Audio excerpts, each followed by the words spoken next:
So this next one is another King poem called The King. It's called The King now, but it started out as sort of another one of those love poems to something you're afraid of, which was Elon Musk. I was like deeply disturbed by the car in orbit. So this was my antidote to feeling that. Just like felt really uncomfortable about that. So this is called The King. The king sends a car to circle the sun. Here is a list of alternatives to cars. Copper spoons, nesting bowls, a pair of Nikes set in bronze, an iron sheet that's been punctured with a map of the stars as seen from a farm in Vermont. This is a list for my husband, who does not have a horror of the car, driverless, in orbit, that emissary.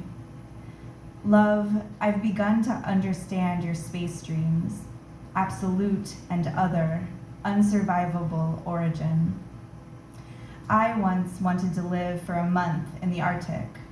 I thought I'd return abiding, an Iowa, an ecstasy of harbor, green far as the eye. Then birth was unsurvivable. Then the feeding of that child while keeping our climate in the thin bowl of my head, clatter, spiral, an orbiting thing. How do we live here? Don't I want a savior to bring us Mars?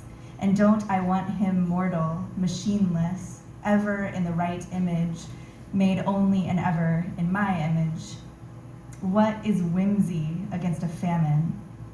You say whimsy and art, and this is not a fight, I'm listening.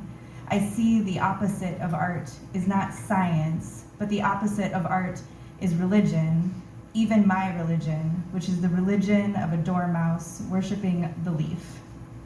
You see my whimsy?